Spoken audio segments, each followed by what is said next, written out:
રાજકોટ જિલ્લા પંચાયત પર કાળચક્ર ફરી રહ્યું હોય તેવું લાગી રહ્યું છે, કારણ કે જિલ્લા પંચાયતે સ્થળાંતરનો મોટો ખર્ચ તો દેખાડી દીધો, પણ જ્યારે ખર્ચ અંગે પ્રશ્ન પૂછ્યા ત્યારે જવાબદારોએ ગલ્લા તલ્લા કર્યા અને ઓળ્યો ઘોડ્યો આખરે રાજ્ય સરકાર પર ઢોળી દીધો।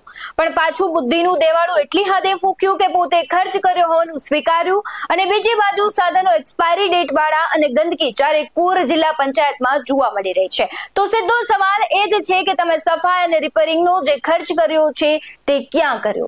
ખર્ચ પ્રમાણે તો કામ દેખાતું નથી, એટલે ત્યાં પકડાઈ ગયા કે પ્રજાના પૈસાનો માત્ર વેડફાટ જ થયો છે। નમસ્કાર, BS9 TV ન્યૂઝમાં આપની સાથે હું ભગવતી વિશાવડિયા।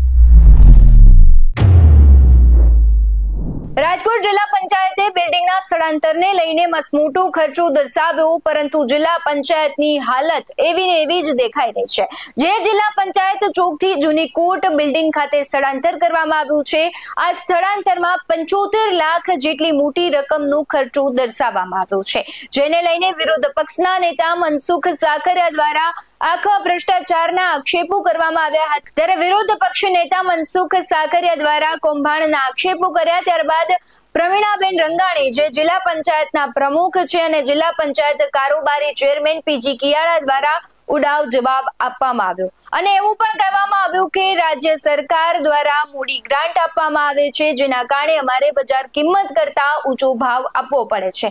અત્યાર સુધીમાં 17 લાખ જેટલી રકમના બિલો પાસ કરવામાં આવ્યા છે। જ્યારે હવે કૌભાંડના આક્ષેપ થયા છે તો તપાસ કમિટી બનાવવામાં આવશે તેવું કહેવામાં આવી રહ્યું છે। એ વિડીયો પર નજર કરીએ, જેમાં અધિકારી ગલ્લા તલ્લા કરી રહ્યા છે અને આડાવડા જવાબ આપી રહ્યા છે। તમે એક મિનિટ પારિવારિક રીતે પરિવારો એટલે તમે સાંભળશો। हाँ बोलो बोलो मीडिया एक कोई मुक्ति ने सामने बोलो बोलो बोलो बोलो मैं काम करावी विचार करશે ને કેવું એટલે મારી પેમેન્ટ તો હોવું જોઈએ ને। આપણે સરકાર દીએ આપણે સમય પેમેન્ટ આપે તો તે વર્ષ સુધી કોઈ કંપની પેમેન્ટ ન આપી શકતા હોય એટલે 5% ભાવ વધારે આપ્યો। તમે એક મિનિટ પારિવારિક રીતે પરિવારો એટલે તમે સાંભળશો। हाँ बोलो बोलो मीडिया એક કોઈ મુક્તિ ને સામને बोलो बोलो बोलो બોલો મેં કામ કરાવી વિચાર કરશે ને કેવું એટલે પેમેન્ટ તો હોવું જોઈએ ને। આપણે સરકાર દીએ આપણે સમય પેમેન્ટ આપે તો તે વર્ષ સુધી કોઈ કંપની પેમેન્ટ ન આપી શકતા હોય એટલે 5% ભાવ વધારે આપ્યો। સફાઈ જે કરવી પડી ગઈ, જર્જરિત જ હતું બિલ્ડિંગ। લાંબો સમય એમ તો 2 લાખો સમય પડતર નહોતું, પણ ખરેખર જર્જરિત બિલ્ડિંગ હતું। ખર્ચો થયો જ છે, ખર્ચો નથી થયો એવું નથી। તમે જે કહી શકો છો વિરોધ પક્ષના આક્ષેપ પણ કરીએ છીએ, એવું ખોટું નથી। વિરોધ પક્ષ કામ કરવું જોઈએ, પત્રકારિત્વ છે ને તટસ્થ રીતે જે હોય તો ખોટું હોય તો ખોટું હોય તમારે સાચું કરી બજારમાં લઈ તો બિલ બીજી એક જ વાત, કઈ એજન્સીને કામ આપવામાં આવ્યું તો બિલ શું કામ રોકી દો? બિલ જો એક વસ્તુ સાંભળો, બિલ અમે 22 લાખ રૂપિયા ચૂકવા, 22 લાખ રૂપિયા જે ચૂકવા છે ને, જે 84 લાખમાંથી 67 લાખ રૂપિયા ચૂકવવાના થાય છે ને ચૂકવવા પત્રો, એમાંથી 22 લાખ રૂપિયા ચૂકવા છે એ અમે જે કારોબારી જે માની લો કે 100 કરોડની રકમ દરેક ડિપાર્ટમેન્ટને કોઈને 2 કરોડ કોઈને 50 લાખ કોઈને 40 લાખ આપતા હોય, મેન્ટેનન્સ માટેની ગ્રાન્ટ આપતા હોય, એમાં થઈને 22 લાખ રૂપિયા વધતા થાય ચૂકવા। બાકીની સરકારની અંદર દરખાસ્ત કરેલી છે, બાકીના 67 લાખ રૂપિયા સરકારમાં માગ્યા છે પડતરના। જો અમને આપે તો ભલે, નહીં આપે તો અમારે 100 કરોડમાંથી જ ચૂકવવા પડશે, અને બીજા પૈસા ચૂકવા નથી। અમારા જે અમને આ વિરોધ પક્ષે આક્ષેપ કર્યો છે એના માટે સંપૂર્ણ રીતે જે તપાસ કરાવવાની છે, ત્યાં ખરેખર ખર્ચો હાથો ખોટો છે, તટસ્થ રીતે અમે તપાસ કરવાની। બીજી એક 22 લાખ મારા ભાઈ આવડું 3 મહિના સ્થળાંતર આવેલું, એટલા વાહનો એટલા માણસો, આમાં કોઈ અધિકારી કે કોઈ પદાધિકારી તો અહીં લઈને જવાનું। બીજી એક ખાલી તમે બાયફર્ગેશન કરી દો ને કે ભાઈ કયા સે બાબતે કેટલા રૂપિયાનો ખર્ચ થયો છે, એ ખાલી કહી દો ને। તમારી દ્રષ્ટિએ પીજી એવું લાગે છે કે બિલ વ્યાજબી છે કે વધારે લાગે છે, શું લાગે છે? જિલ્લા પંચાયત બિલ્ડિંગની કચેરી ટ્રાન્સફરના કૌભાંડમાં આક્ષેપો બાદ ડીડીઓ અનંદુ સુરેશ ગોવિંદે આ મામલે સ્પષ્ટતા કરી। તેમણે જણાવ્યું કે અત્યાર સુધી કચેરી ટ્રાન્સફરના મામલે કુલ રૂપિયા 17 લાખ ચૂકવી દેવામાં આવ્યા છે, વધુ બિલ હજુ તેમની પાસે આવેલ નથી। આ સમગ્ર મામલાની તપાસ માટે કમિટીની રચના કરવામાં આવી। ડીડીઓએ વિશ્વાસ વ્યક્ત કર્યો છે કે 10 થી 15 દિવસમાં તપાસ કમિટીનો રિપોર્ટ આવ્યા બાદ નિયમ અનુસાર કાર્યવાહી કરવામાં આવે છે। ઉલ્લેખનીય બાબત અત્યારે એ છે કે જિલ્લા પંચાયતના પદાધિકારીઓ સમગ્ર જવાબદારી અધિકારીઓ ઉપર ઢોળી રહ્યા છે। તો બીજી તરફ ડીડીઓનું કહેવું છે કે કચેરી ટ્રાન્સફરનો ખર્ચ 75 લાખ સુધી પહોંચી ગયો હોવાનો આક્ષેપ થયા બાદ પણ કોઈ સત્તાવાર રજૂઆત કરવામાં નથી આવી. R&B પાસેથી જે બિલ મળ્યા છે તે મુજબ અત્યાર સુધીમાં ફક્ત ₹17 લાખ જ ચૂકવવામાં આવ્યા છે. પદાધિકારીઓ અને અધિકારીઓ વચ્ચે જવાબદારીની રસાકસી ચાલી રહી છે ને ત્યારે આ બંને મામલે સાચી હકીકત ક્યારે બહાર આવશે તે તો જોવું રહ્યું, કારણ કે તપાસ કમિટી રચવામાં આવશે, તપાસ કરશે, ત્યારબાદ રિપોર્ટ આપશે.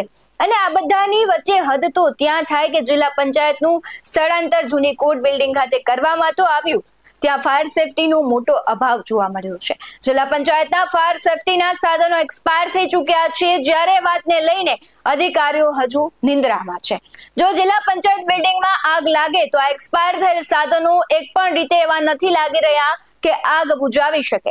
રાજકોટ શહેરમાં જ્યારે TRP અગ્નિકાંડની ઘટના થઈ તેમ છતાં શહેરના રહેણાંક, ઔદ્યોગિક ને આવા પ્રિમાઇસીસ છે જે ફાયર સેફટીના નિયમો છે તેનું કડક છે પાલન થતું દેખાઈ નથી રહ્યું.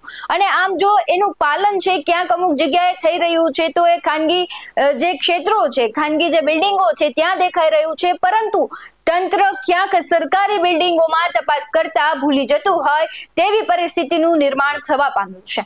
એક તરફ જિલ્લા પંચાયત 85 લાખ જેટલી રકમનો ખર્ચ દર્શાવી રહી છે, જ્યારે બીજી તરફ જિલ્લા પંચાયત મોટી બેદરકારી પણ દાખવી રહી છે.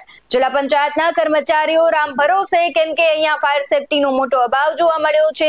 કેટલી ફાયર સેફટીની બોટલો તો 2023 તો કેટલીક બોટલો ગત મહિને એક્સપાયર થઈ ચૂકી છે. સાથે જ જિલ્લા પંચાયત કચેરીમાં એક તરફ પાન માવાની પિચકારી મારવી નહીં એવા બોર્ડ લગાવવામાં આવ્યા છે, તો બીજી જ તરફ જિલ્લા પંચાયત કચેરીમાં દિવાલો ઉપર પાન માવાની પિચકારી મારેલ ગંદકી જોવા મળી રહી છે. જ્યારે જિલ્લા પંચાયત દ્વારા સ્વચ્છતાના નામે ₹12 લાખ જેટલી રકમના બિલ મંજૂર પણ કરવા મૂકી દેવામાં આવ્યા છે, ત્યારે ફાયર સેફટીના સાધનો નથી, આટલી ગંદકી નથી, આને લઈને અનેક પ્રશ્નો થઈ રહ્યા છે, નિવેદનો પણ સામે આવી રહ્યા છે, પણ ક્યાંક ને ક્યાંક ગલ્લા ચલ્લા અને જવાબદારીથી છૂટવાની વાતો સામે આવી રહી છે. આ બધા પરથી ચોક્કસ કહી શકાય કે જિલ્લા પંચાયતમાં ભ્રષ્ટાચારની ગટર ઉભરાઈ રહી છે. અને માત્ર જિલ્લા પંચાયત જ નહીં, રાજકોટ મનપામાં પણ ઘણું ખરું એવું થઈ રહ્યું છે, જેની તપાસ કરવામાં આવે તો મોટી માછલીઓના નામ સામે આવે, પણ આવું થાય નહીં, કેમ કે ચૂપ કરવા માટે ખિસ્સા ભરી દેવામાં આવે છે. અને અનેક એવા પ્રોજેક્ટો છે જેમ કે આજી રિવરફ્રન્ટ કે જે ઘણા વર્ષોથી અટકાયેલા જ પડ્યા છે. ક્યાંક ને ક્યાંક નેતાઓની કહેવાય છે કે નીતિ નથી, અને જે પ્રમાણે અધિકારીઓ છે, જવાબદાર લોકો છે, તે ક્યાંક પોતાની જવાબદારીથી છૂટી રહ્યા છે, પ્રજાના ટેક્સના પૈસા છે તેનો વેડફાટ કરી રહ્યા છે. તમને શું લાગી રહ્યું છે રાજકોટ વાસીઓ? કમેન્ટ બોક્સમાં જરૂરથી જણાવજો. આવા જ વધુ અહેવાલો સાથે ફરી મળતા રહીશું. તમે અમારી YouTube ચેનલને સબસ્ક્રાઇબ કરવાનું, અમને Facebook અને Instagram પર ફોલો કરવાનું ભૂલશો નહીં. બાકી અવનવી અપડેટ્સ મેળવવા માટે આપ જોતા રહો BS19 ન્યૂઝ. નમસ્કાર.